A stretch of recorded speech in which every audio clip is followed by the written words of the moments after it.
और अब वक्त है सवाल घर घर काका। बड़े बड़े डॉक्टरों के साथ छोटे छोटे सवाल।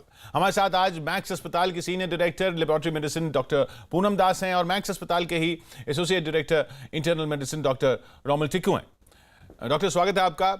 बड़े बड़े आप डॉक्टर्स हैं, हम छोटे छोटे सवाल लेकर आए हैं। डॉक्टर टिक्कू, सबसे पहला सवाल मेरा आपसे कि क्या सिर्फ छिलके वाले फल खाने हैं? लोग कह रहे हैं कि सिर्फ छिलके वाले ही फल खाओ। नहीं, आप फल कोई भी खा सकते हैं। आपको सिर्फ सावधानी ये रखनी है कि उसको साफ करना अच्छी तरह से।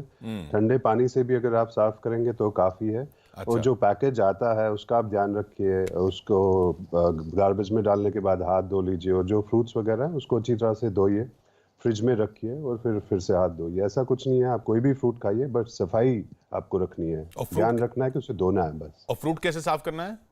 सिर्फ पानी से धो लीजिए, साबुन लगाने की जरूरत नहीं है। पानी से अच्छी तरह से आप धो लीजिए, काफी है। अच्छा। खाने पीने से वैसे भी ट्रांसमिट होता नहीं है, बट फिर भी अगर हाथ लग गया हो इन्फेक्टेड पेशेंट का, तो अच्छी तरह से धो ले, वो काफी है। डॉक्टर पूनम, दूध दही की जो बात करते हैं तो वो पैकेट वाला ही खरीदना है?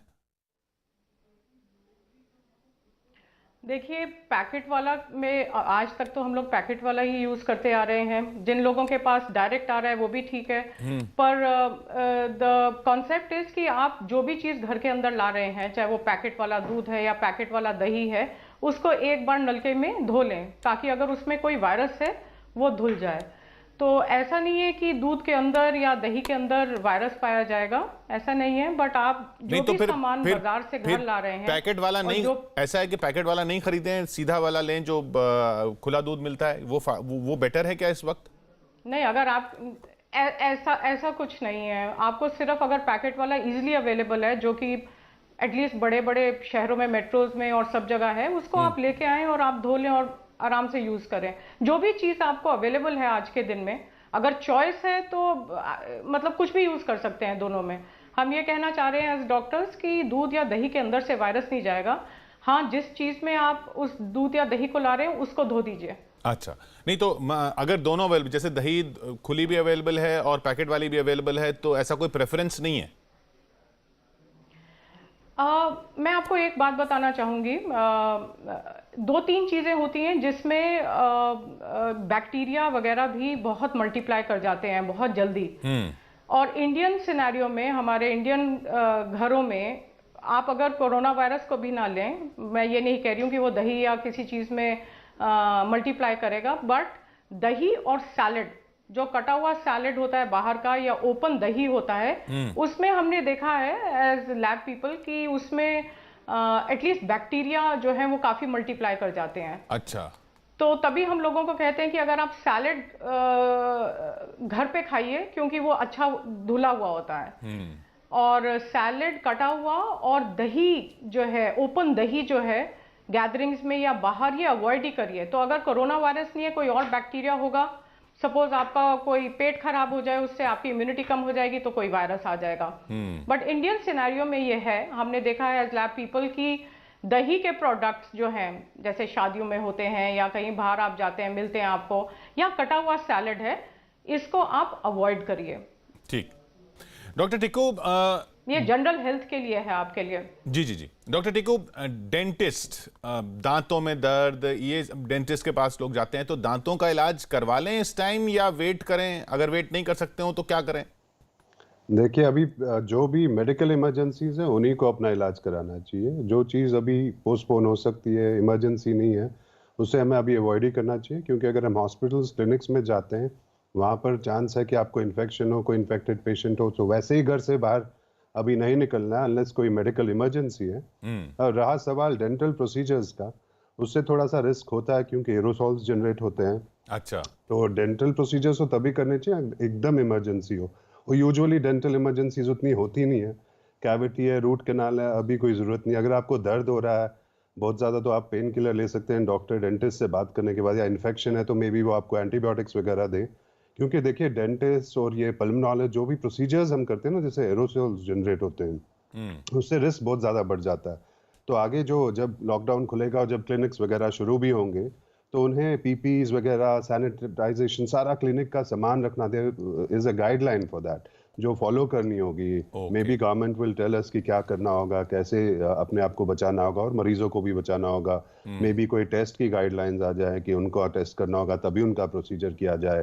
तो एज ऑफ नाउ तो मैं बोलूँगा कि अगर इमरजेंसी नहीं है तो आप बिल्कुल कुछ मत कीजिए, घर पे बैठिए, टेली कंसल्टेशन कीजिए। अगर डेंटिस्ट से नहीं कर पा रहे हैं तो फिजिशियन से पूछिए, at least for the time being वो आपको कुछ बता देंगे नुस्खा पेन कम करने का, इमरजेंसी मेजर्स के लिए। बहुत ज़्यादा ज़रूरी है ऑब्वियसली, फिर तो आपको मेडिकल इमरजेंसी रूम में जाना ही पड़ेगा, हॉस्पिटल हो या क्लिनिक हो। वो भी आप पहले अपने डॉक्टर से बात कर लीजिए सो दैट वो प्रिपेयर्ड हो, तैयार हो, उनका भी सामान वगैरह, मास्क हो या पीपी हो, वो तैयार हो।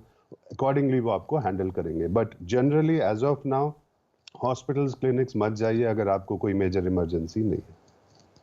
और आप कह रहे हैं कि जब ये खुलेंगे तब भी कुछ ऐसे रूल्स होंगे? हाँ, जब भी ऐसे रूल्स ही होंगे जिसमें पूरी सावधानी बरतनी होगी। देखिए, हम ऐसे क्लिनिक्स नहीं खोल सकते अब कि जैसे नॉर्मल रूटीनली पहले हो रहा था। अभी हमें भी सावधानी रखनी होगी, कहीं वहां ना फैल जाए। जो वेटिंग एरियाज हैं वहां पर क्या करना होगा, कितनी डिस्टेंस रखनी होगी, मास्क सबके लिए रखने होंगे वेटिंग एरियाज में। खुद जो स्टाफ है, रिसेप्शनिस्ट है, उसको क्या करना होगा, हम डॉक्टर्स को क्या पहनना होगा, कितना रिस्क है, कौन सी ब्रांच के डॉक्टर को ज्यादा रिस्क है। जैसे डेंटिस्ट हैं, पल्मोनोलॉजिस्ट हैं, इंटरनल मेडिसिन फिजिशियंस जो हम हैं, हमें ज़्यादा रिस्क होता है कि सर्दी खांसी वाले हमारे पास ज़्यादा आते हैं। वैसे ही डेंटिस्ट का भी होता है कि वो ओरल प्रोसीजर्स करते हैं, एरोसॉल जनरेट होते हैं। तो हम लोगों को कुछ गाइडलाइंस होगी जो हमें बताया जाएगा, हम उसको फॉलो करेंगे सो दैट आपकी भी सेफ्टी हो और हेल्थ केयर वर्कर्स की भी सेफ्टी हो। डॉक्टर पूनम, पानी की जहां तक बात करें, गर्मी में भी गर्म पानी ही पीना है? ये हमने लास्ट टाइम भी डिस्कस किया था जी जी। कि छोटी छोटी चीजें हैं। अगर आपका, कई लोगों का थ्रोट जो होता है वो थोड़ा सेंसिटिव होता है ठंडे पानी को लेके। कई लोग बर्फ भी खा जाते हैं और उनके थ्रोट को कुछ नहीं होता है। तो अगर आपका थ्रोट थोड़ा सा सेंसिटिव है और आपको लगता है कि आपके ठंडे पानी से आपका गला खराब होगा, आपकी इम्यूनिटी कम हो जाएगी, फिर आपको मेडिसिन लेनी पड़ेगी, तो आप वार्म वाटर पी लीजिए। मतलब ये छोटी छोटी चीजें हैं जो आप कर सकते हैं। पर ये कहना कि भाई सभी लोगों को वार्म वाटर अच्छा है और वार्म वाटर ही पीते रहें, ऐसा नहीं है। आप इंडिविजुअल अपना देखिए। जैसे कई लोग आते हैं, हमको कहते हैं कि हम गर्मी में भी ठंडा पानी नहीं पीते, हमारे गले में दर्द हो जाती है। आप अवॉइड कीजिए और थोड़ा सा ल्यूक वार्म वाटर पीजिए। तो ये थोड़ी चीज़ें जो हैं वो आपको अपने बॉडी के बारे में पता है। कई लोगों को कुछ चीज़ एलर्जी करती है, कई लोगों को कुछ चीज़।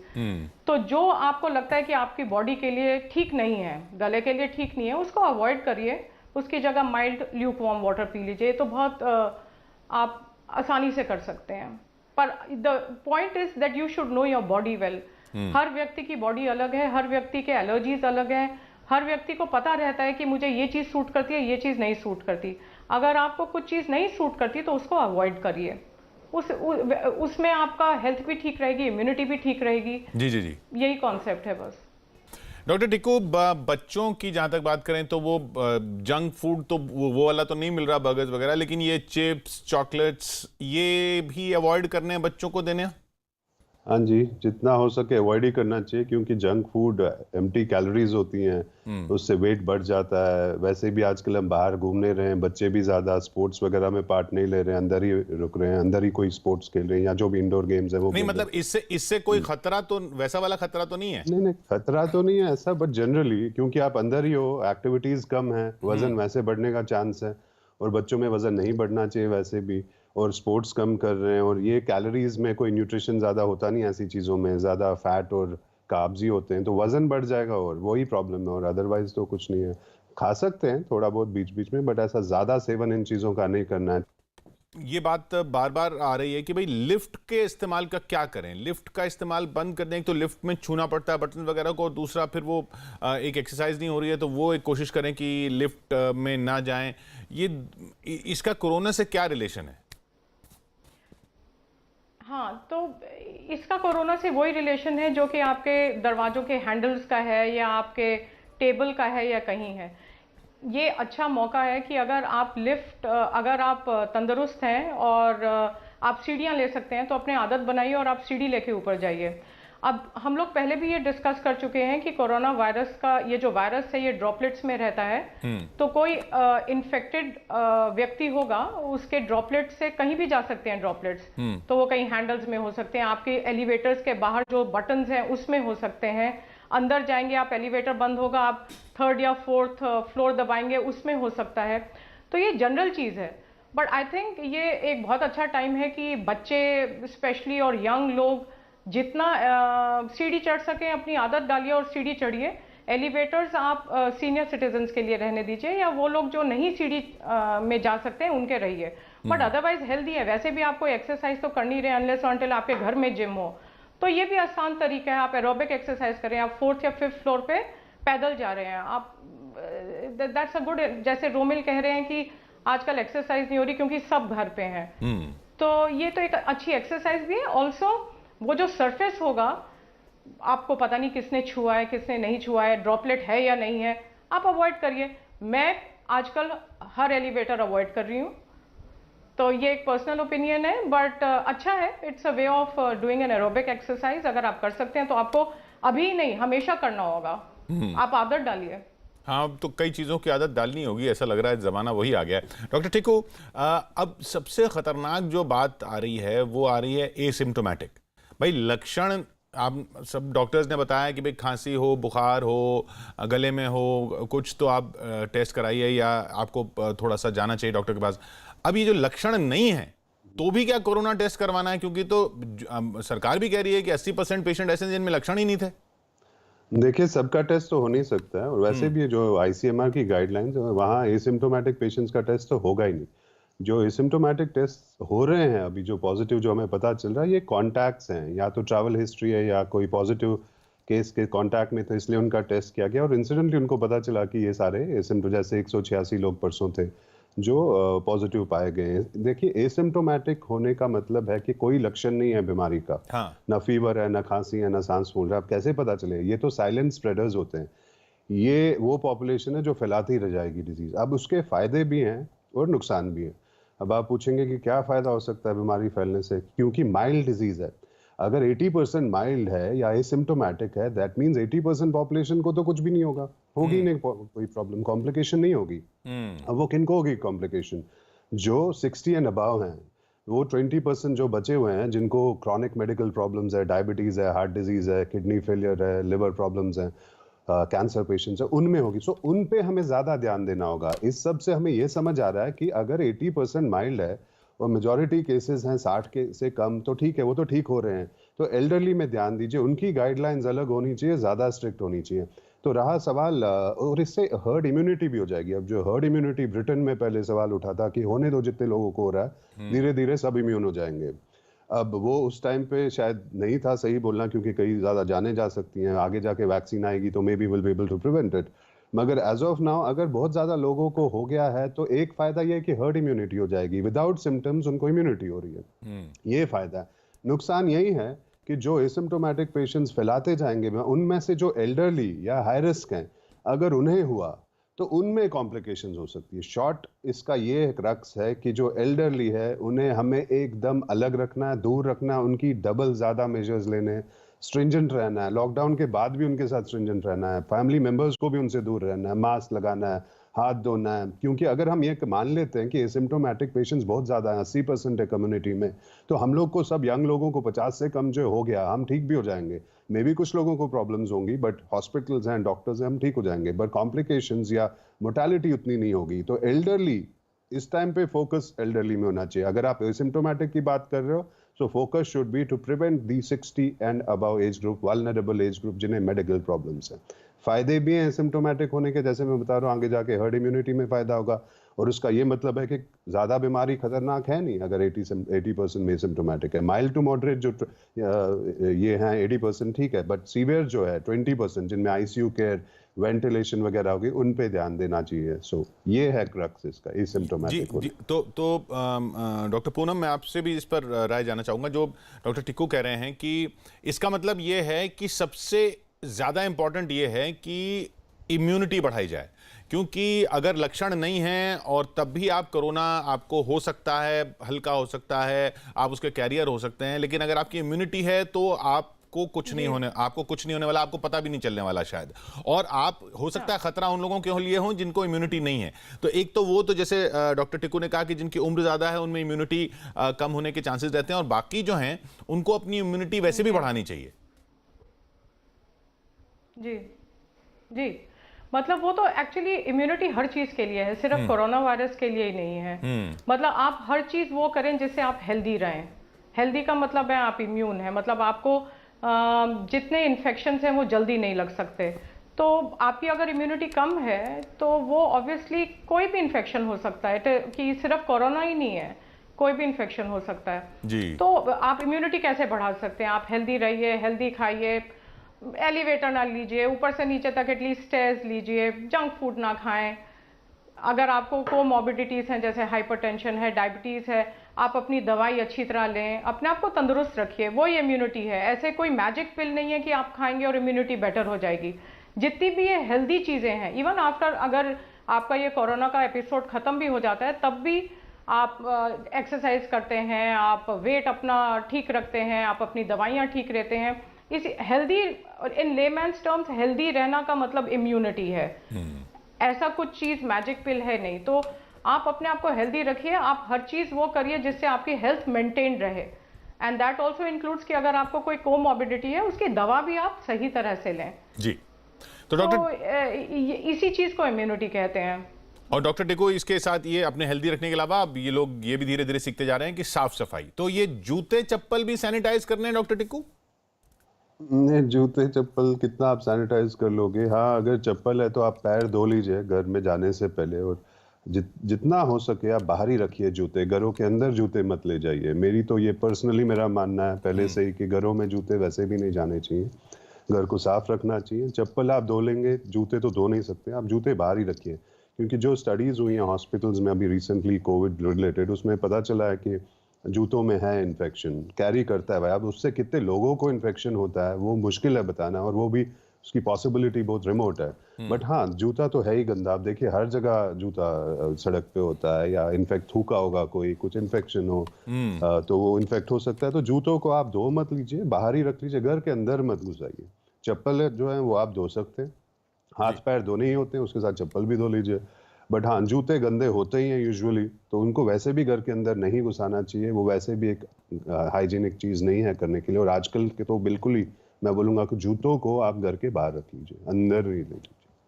डॉक्टर पूनम, पालतू जानवरों की जहां तक बात है, कुछ लोग कह रहे हैं कि उनको भी मास्क पहना देते हैं। नहीं, बहुत लोग बहुत सारी चीज़ें कह रहे हैं। ये वाला जो वायरस है ये एनिमल से ट्रांसमिट नहीं हो रहा है। बहुत थोड़े टाइम पहले एक आर्टिकल आया था, मुझे याद नहीं है कौन सी कंट्री का था, कि कोई टाइगर पाया गया था जिसमें कोरोना वायरस है। जी जी। तो ये सब वायरसेस जो हैं ये एनिमल्स में होते हैं, रहते हैं। जैसे HIV भी जब शुरू हुआ था तो शुरू में ये कहा गया था कि चिंपैंजीज में पाया गया था, उसके बाद ह्यूमन बींग्स में आया। फॉर एग्जांपल उनको खरोचा होगा या ब्लड के थ्रू ह्यूमन बींग्स में आया। सिमिलरली ये वायरसेस अगर किसी में है, किसी जानवर में है, पता नहीं है या नहीं है आज की डेट में, पर अगर हो भी तो इनका transmission animals to human beings नहीं है। मतलब एनिमल से व्यक्ति का ट्रांसमिशन इसमें नहीं है। सब्जियों की बात जहां तक हुई, पानी से धोने की हुई, आपने कहा पानी से धो लें। अब उसको धूप में भी सुखाना है क्या? कई लोग कह रहे हैं धूप में सुखा दीजिए उसके बाद। नहीं, ज़रूरत नहीं है, ऐसा कुछ नहीं है। 5-10 मिनट आप उसको बाहर ही रखिए, जब सूख जाए तो आप फ्रिज में रखिए या जहाँ पर भी आपको रखना है, पर धूप वगैरह में रखने की ज़रूरत नहीं है। जैसे मैंने पहले भी बताया कि ये चांस होना कि वो इन्फेक्टेड हो और सब्जी वाले ने उस पर खांसा छींका और वो पॉजिटिव है सब्जी वाला, हम ये सब मान के चल रहे हैं, जो बहुत रिमोट पॉसिबिलिटी है। और कितनी देर और वो सरफेस पे रहता है, सब्जी में कब तक वायरस सस्टेन करता है, वायबल रहता है। फिर जब आप धो रहे हो, उसको धोने के बाद भी वो वॉश ऑफ हो रहा है, वैसे ही क्लीन हो रहा है, अब हम मान रहे हैं उसके बाद भी उस पर वायरस है, तो वो it's carrying it a bit too far, I would say. तो पॉसिबिलिटी बहुत कम है। 5-10 मिनट आप रखिए उसको धूप में या बाहर रख सकते हैं, ऐसा कोई हार्म नहीं है। बट ऐसा कोई रूटीनली करने की जरूरत नहीं है। अभी भी ट्रांसमिशन जो है सबसे ज्यादा ड्रॉपलेट से होता है, 80% से ज्यादा ड्रॉपलेट, खांसने छींकने से। उसके बाद फोमाइट से, अगर कोई सरफेस से हुआ हो, टच हो रहा है, टेबल पे है, लैपटॉप पे है, फोन पे है और आपने हाथ लगाया, आप कितने पॉजिटिव केसेस खांस रहे हैं, चीख रहे हैं और वो चीज़ आपके घरों में पहुंच रही है, आपको उस हिसाब से सोचना होगा। बहुत कम चांस है, बट हाँ, सफाई तो रखनी है। दैट डजंट मीन कि हमें कंप्लेसेंट होना है। हमें तो यही सोचना है कि हर आदमी पॉजिटिव है, हर सरफेस इन्फेक्टेड है, उसी हिसाब से हमें अपना काम करना है। डॉक्टर पूनम, डेंटिस्ट की हमने बात की, अब और कुछ हो तो भी हॉस्पिटल अवॉइड करें डॉक्टर को दिखाना। अब क्या ऐसा हो सकता है कि डॉक्टर को ना दिखाना डेंजरस हो जाए किसी भी कंप्लेंट के लिए? नहीं, वो आपको गेज करना है। हाँ, तो आजकल काफ़ी फिजिशियंस टेली काउंसलिंग भी कर रहे हैं। अगर वो व्यवस्था नहीं है तो आप अपने फिजिशियन को एक बार टेलीफोन तो कर लें। कई चीज़ें ऐसी होंगी जो आप कॉमन सेंस से नहीं कर पाएंगे। फॉर एग्जांपल, अगर आपके सर में दर्द है तो हो सकता है आप क्रोसिन ले लें, पर आपके सर दर्द 2-3 दिन चला, आपको वॉमिटिंग आ रही है, सर दर्द, तो आपको लगेगा ये नॉर्मल सर दर्द नहीं है। ऐसे केसेस में अगर आप कहीं किसी अस्पताल की इमरजेंसी में जा सकते हैं तो ज़रूर जाएं। और अगर कोई इमरजेंसी नहीं लग रही है तो एटलीस्ट अपने फिजिशियन को टेलीफोन से राय ले लें। अब जैसे गर्मी बढ़ती जा रही है, अब सवाल एसी काम कई बार कर चुके हैं, अब एसी और कूलर में अगर चॉइस है तो क्या चलाना चाहिए, डेजर्ट कूलर या एसी? एसी के बारे में मैं आपको क्लियर कर दूं एक बार कि जो घरों में एसी हैं वो विंडो एसी है या स्प्लिट एसी है, उससे चांस इन्फेक्शन फैलने का बहुत कम है। क्योंकि घरों में पॉजिटिव पेशेंट्स तो है ही नहीं, बहुत कम जो हैं वो हमें पता है वो आइसोलेटेड हैं। मान लो हैं भी तो उसी कमरे में लिमिटेड है वो, तो इन्फेक्शन वैसे भी उन कमरों में सफाई वफाई तो करनी है। ये जो एसी का खतरा है इन्फेक्शन फैलने का, ये उन जगहों पर है जैसे होटल्स हैं, हॉस्पिटल्स हैं, जहाँ सेंट्रली एयर कंडीशन यूनिट्स हैं। अब वहाँ क्या होता है कि सर्कुलेट होता है ये हर जगह। अब एक जो स्टडी हुई थी चाइना में, गुआंगझो में, एक रेस्टोरेंट में 3 फैमिलीज खाना खा रही थी, आसपास ही थे टेबल्स उनके। सो पहला पेशेंट जो था उसको 24 जनवरी को कुछ सिम्टम, उसी दिन सिम्टम्स आए जो खा रहा था खाना। हो सकता है उसने खांसा हो, छींका हो, उनको 10-15 दिन के बाद उन्होंने देखा कि वो जो बाकी टेबल्स पे थे दो लोग, उन्हें भी हो गया। तब से ये आ गया कि शक। उस स्टडी का भी कंक्लूजन ये 100% नहीं था कि इनको उसी से हुआ, बट मोस्ट लाइकली उन्होंने बोला था कि उससे हुआ होगा। उसका मतलब ये है कि अगर उस कमरे में जहाँ पॉजिटिव पेशेंट है वो खांस रहा है, ड्रॉपलेट इन्फेक्शन है, क्योंकि एसी से सर्कुलेट हो रहा है एयर, तो आसपास उस कमरे में वो ड्रॉपलेट्स फैल सकते हैं। अब वो ड्रॉपलेट्स एसी के डक्ट के थ्रू हर कमरे में जाएं, लॉन्ग रेंज में फैला दे पूरी बिल्डिंग में, ये बहुत अनलाइकली है कि वो हर जगह। कितना वायबल रहता है डक्ट्स में, क्या परसेंटेज है उसकी इन्फेक्शन, उससे कितने लोगों को होता है, तो ये मुश्किल है बता। तो उस कमरे में स्पेशली देखा गया, या डायमंड प्रिंसेस में भी उन्होंने स्टडी करी थी क्रूज में, कि जो कमरे साफ किए गए थे उनमें वायरस नहीं मिला, और एक कमरा उन्होंने साफ नहीं किया और वहाँ उनको बाथरूम में, हैंडल्स में, सिंक में वायरस मिला था। क्योंकि एयर से जो ये आसपास सराउंडिंग्स में फैल रहा है, इन्फेक्ट हो रहा है, फोमाइट्स, उनको हाथ लगाने के बाद अगर आप फेस को हाथ लगाएंगे तो आपको इन्फेक्शन होगा। तो इन शॉर्ट कहना ये है कि सेंट्रली एयर कंडीशन में थोड़ा सावधानी रखनी होगी, बट आपके घरों में जो एसी है, स्प्लिट है या विंडो है, मोस्ट लाइकली कुछ भी नहीं होगा, क्योंकि पॉजिटिव केसेस घर पे होंगे नहीं। मान लो आइसोलेशन में है कोई पॉजिटिव केस, हाँ, उनका तो कमरा वैसे भी साफ करना चाहिए पूरी तरह से, मास्क पहनने चाहिए, सावधानी रखनी होती है, उन्हें भी मास्क देना होगा। सो आई वुड से घरों में ऐसे घबराने की कोई बात नहीं है। सेंट्रली एयर कंडीशन में वो देखेंगे अथॉरिटीज क्या करना है, कैसे करना है, रिसर्कुलेट हो रहा है एयर, नहीं हो रहा है, बट उसके बावजूद भी it is limited to those rooms where the positive patient is staying. I wouldn't say कि सेंट्रली एयर कंडीशन है इसलिए पूरी बिल्डिंग में हो रहा है। तो ये तो सिर्फ एसी की बात हुई। अब doctor Poonam, AC versus cooler कौन सा प्रेफरेबल है? या आपके घर जो भी है, चाहे एसी है आप एसी चलाएं, कूलर है कूलर चलाएं, बट जैसे हमने लास्ट टाइम कहा था कि थोड़ा वेंटिलेट करिए आप अपने घर को। ऐसा नहीं है कि पूरा दिन 24 घंटे आपने एसी ऑन कर दिया या कूलर ऑन कर दिया। अच्छा। थोड़ी थोड़ी देर बाद आप वेंटिलेशन होने दीजिए। अगर आप अपार्टमेंट में हैं तो और अपनी खिड़की है या दरवाजा है उसमें क्रॉस वेंटिलेशन होने दीजिए। अगर आप इंडिपेंडेंट घर में रह रहे हैं तब भी खोलिए। मतलब आप, ऐसा नहीं हो सकता कि भाई आपने एसी ऑन कर दिया, पूरे दिन एसी ऑन है, या कूलर ऑन है तो पूरे दिन कूलर ऑन है। The concept of ventilation has to be there, कि आप अच्छा अपने घर में हवा क्रॉस करने दें, खिड़कियां खोल दीजिए, वो बहुत इंपॉर्टेंट है। कुछ भी मतलब जो डेजर्ट कूलर में पैड वगैरह रहते हैं उन सब से उतना ही खतरा है जितना एसी से है, या उतना ही नहीं है जितना एसी से नहीं है? दोनों में फर्क कुछ नहीं है जी, एसी? बस कूलर्स में हम लोग को, हाँ, बट कूलर्स में हमको यही देखना है कि अगर आप कूलर नहीं चला रहे हैं तो उसमें पानी स्टैग्नेट, मतलब पानी रुक ना जाए, क्योंकि फिर क्या होगा कि उसमें मच्छर पैदा होने शुरू हो जाएंगे और फिर तमाम बीमारियां शुरू हो जाएंगी। जी जी। तो एक इंडियन सिनेरियो में ये आपको बहुत देखना है कि पानी सर्कुलेट हो रहा है। अगर आपने 3-4 दिन बंद कर दिया कूलर और उसका पानी अंदर रह गया तो उसमें मच्छर पैदा हो जाएंगे, लार्वा पैदा हो जाएंगे, क्योंकि स्टैग्नेंट वाटर जो रुका हुआ पानी है उसमें मच्छर होता है। फिर कोरोना वायरस को छोड़ के आपकी तमाम और चीजें चल जाएंगी। जी जी। तो कूलर्स में सिर्फ वही ध्यान रखना है कि आपको पानी, अगर आप नहीं यूज कर रहे हैं तो खाली कर दीजिए कूलर को। बट आपके घर कुछ भी है, कूलर है, एसी है, पंखा है, दरवाजे खिड़के खोलिए, लिव अ हेल्दी लाइफ। तो डॉक्टर पूनम, और अब पर्सनल हाइजीन की जहाँ तक बात करें, क्या ये जो दाढ़ी मूछ लोग रखते हैं वो भी कोई खतरा है, दाढ़ी मूछ ना रखें? देखिए, एक स्टडी आई थी, इंटरनेशनल स्टडी है, अब मुझे उस कंट्री का नाम याद नहीं है क्योंकि इतनी स्टडीज आ रही हैं, जिसमें ये कहा गया था कि आप प्रेफर करें, आई थिंक यूके में था, आप प्रेफर करें कि अगर आपके कोई रिलीजियस रीज़न नहीं है, अगर आपका कोई रिलीजियस रीज़न नहीं है तो आप प्रेफर करिए कि क्लीन शेव रहें। अच्छा। क्योंकि उसके ऊपर आप मास्क पहनेंगे, फिर यू नो, ये अगेन एक सिर्फ एक कॉमन सेंस वाली चीज़ है। ऐसा नहीं है कि किसी ने प्रूव किया है कि जो लोग की दाढ़ी और मूछ है उसमें कोरोना वायरस ज़्यादा होगा। ये सब चीज़ें कॉमन सेंस हैं और लोग एक दूसरे से शेयर कर रहे हैं। तो अगर आपका रिलीजियस वो नहीं है तो आप कर सकते हैं शेव। बट हाँ, ये कहना कि किसी ने स्टडी की और देखा कि दाढ़ी मूछ में ज़्यादा कोरोना वायरस है, वो नहीं है। और अगर रिलीजियस रीजन से रखनी ही पड़ रही हो दाढ़ी मूछ, तो उसको क्या सैनिटाइज करना है या बस वो अपना नहा धो रहे हैं उतना ही बहुत है? सैनिटाइज नहीं, आप जैसे नहा धो रहे हैं, जैसे बाल हैं वैसी दाढ़ी मूछ है। तो अगर आप नहा रहे हैं और बाल में साबुन लगा रहे हैं तो वैसा ही दाढ़ी मूछ है। यू नो, हेड हेयर और फेशियल हेयर तो एक ही है। तो आप कहीं बाहर से आते हैं तो आप अगर नहाना चाहते हैं तो वो सेम चीज़ करनी पड़ेगी। आप साबुन से नहाइए, उसी में दाढ़ी मूछ है, उसी में सर के बाल। बहुत बहुत शुक्रिया आपका डॉक्टर पूनम और डॉक्टर टिक्कू, हमारे ये छोटे छोटे सवालों के जवाब देने के लिए। हम हर डॉक्टर से यही कहते हैं, आप लोग बहुत बड़े बड़े डॉक्टर्स हैं, लेकिन इस वक्त तो जीवन इन छोटे छोटे सवालों में ही उलझा हुआ है। बहुत बहुत शुक्रिया, और जीवन शायद ऐसे ही रहने वाला है काफ़ी समय तक। बहुत बहुत शुक्रिया आपका डॉक्टर टिक्कू, डॉक्टर दास।